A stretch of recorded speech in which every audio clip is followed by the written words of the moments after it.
Você fica vendo foto dela no celular? Eu tenho muita foto com a minha filha, entendeu? Nós tirávamos muitas fotos, entendeu? A minha filha ela era tudo, cara. Desde pequenininha que ela falava, papai, eu quero ser dentista. Ana Luísa Neves estava no 3º ano do ensino médio e trabalhava num consultório odontológico. Ela morava em Itapecerica da Serra, na Grande São Paulo. Uma trabalhadeira, estudiosa, educada. Onde é que ela chegava era uma luz, entendeu? Ela tinha acabado de comemorar o aniversário, ao lado das 2 irmãs, do irmão e do pai. A mãe morreu há 3 anos. No sábado da semana passada, Ana Luísa recebeu uma encomenda em casa. Era um bolo de pote de uma doceria renomada. Ela contou para as amigas, em vídeo. Ai, mandaram isso daqui. Muito fofinho, muito fofinho. Só que eu não sei quem foi. Não tem nada falando de quem foi. E áudio. Gente, eu juro por Deus. Eu quero saber se foi alguma... Eu quero agradecer quem me deu isso. Junto com o bolo, um pacote de balas e um bilhete. Ó, vou ler o cartão pra vocês. Um mimo para a menina mais doce com a personalidade incrível que eu conheço. Eu tô com medo, gente. Se eu morrer envenenada, vocês já sabem. E depois de mais ou menos 10, 15 minutos, ela começou a passar mal, vomitar e muita diarreia.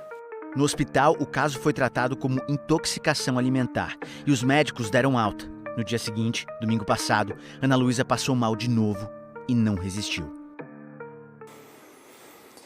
Na hora que a gente quer achar o chão para pisar e a gente não encontra, entendeu? A gente fica vegetando, a gente não acredita. Ao saber de Ana Luísa, outra família procurou a polícia. Camille, da mesma idade, tinha sido envenenada 15 dias antes. Você sobreviveu a uma tentativa de homicídio, né? Sim. Eu estava no momento de trabalho ali na loja e aí chegou um motoboy e aí ele falou que tinha uma entrega pra mim. Só que precisava de um código. E foi quando eu recebi um SMS, né? Que ali estava o código. Um perfil fake de um menino que trocava mensagens com Camille disse que tinha enviado a encomenda. Se chegar algum presente aí, é pra você. Eu tirei uma foto, né? Dessa encomenda. Eu fui comer. Eu mandei uma mensagem pro meu irmão pra ele poder me buscar. Mano, eu comi aquele bolo, agora eu tô passando mal. Eu fui perdendo minhas forças, eu fui sentindo calafrios, fui ficando gelada. Nós corremos com ela pro hospital, né? Chegando lá, eu já cheguei gritando, minha filha foi envenenada, minha filha foi envenenada, minha filha foi envenenada. Eu fui para emergência e quando saiu o resultado do exame de sangue, constatou que realmente tinha alguma coisa nesse bolo, alguma substância, mas que a gente não saberia que precisava do bolo. E eu tinha comido o bolo inteiro. Aí eu fiquei de observação e depois eu fui liberada, fui para casa, eles passaram antibióticos para me tomar em casa. Até a morte de Ana Luísa, a mãe de Camille não tinha ido à polícia. Ela tinha comido o bolo inteiro, né? Então não tinha como eu provar. Aí no momento que nós descobrimos, né, o que tinha ocorrido com a Ana, eu falei, Cá, nós não podemos ficar calada. Os bilhetes para Camille e para Ana Luísa são parecidos. Os bolos foram comprados na mesma loja e depois envenenados. O modus operandi dos fatos aconteceu da mesma forma. Ela recebeu através de um moto-entregador, havia um bilhete, um manuscrito, em que a pessoa se passava por um admirador secreto.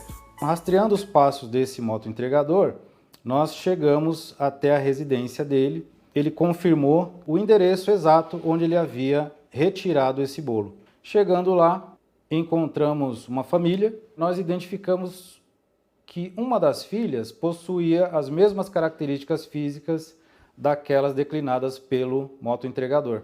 Não teve nenhuma sombra de dúvida em afirmar que ela realmente era a mesma pessoa. A jovem que envenenou Camille e Ana Luísa também tem 17 anos. Em depoimento à polícia, ela contou que fez isso por ciúme e disse que nos 2 casos esperava que as vítimas apenas passassem mal. Afirmou que ficou chocada ao saber da morte de Ana Luísa. Ela alegou ainda estar enfrentando problemas psicológicos e que não conseguiu controlar os impulsos. Quando as investigações chegou concluindo do autor do crime, eu não acreditei não, cara. Essa menina ela é calculista. Ela vinha pra cá, comia, dormia, usava as maquiagens das minhas filhas, usava roupa. A menor infratora tinha dormido na casa de Ana Luísa no final de semana em que tudo aconteceu. Ela viu minha filha vomitando, passando mal. Quando minha filha desmaiou, ela estava aqui. Chegou no pronto-socorro que viu o diagnóstico da morte da minha filha. Ela estava aqui. Ela me abraçou, falou, tio, vai ficar tudo bem. A pergunta que eu quero saber é como é que ela conseguiu comprar. Como é que ela compra essa substância tão perigosa? A substância é o trióxido de arsênio, um produto químico utilizado na indústria e em tratamentos de doenças como a leucemia. É também um poderoso veneno. Vindo da história da toxicologia, ele foi uma das primeiras substâncias utilizadas nos crimes de envenenamento. No Reino Unido, por exemplo, a rainha Vitória proibiu a venda irrestrita de arsênio no século XIX. Mas no Brasil é diferente. Infelizmente, o arsênio não é uma substância controlada. Ele não é proibido.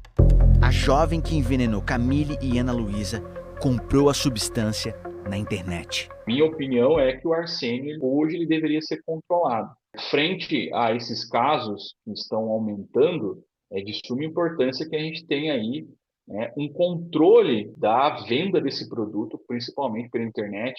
No último ano, centros de intoxicação de todo o país registraram casos de envenenamento criminoso por arsênio e chumbinho, que já é proibido. Em um pote de açaí, num baião de 2, em ovos de Páscoa.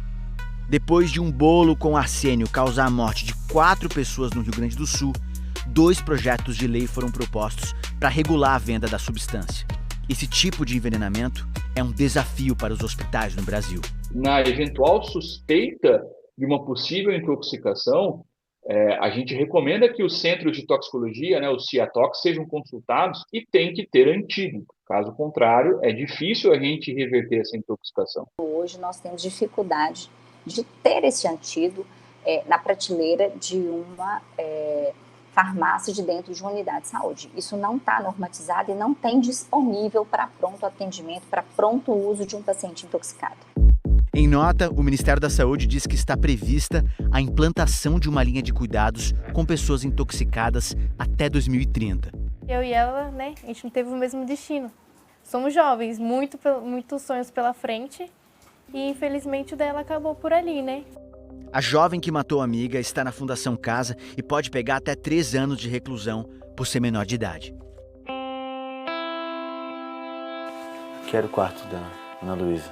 Quero o quarto dela. Eu continuo perguntando por que tanta crueldade. A pessoa consegue coisa ruim tão fácil, hein? Acessar um produto, uma substância tão perigosa para envenenar os outros. Vai mandar isso daqui.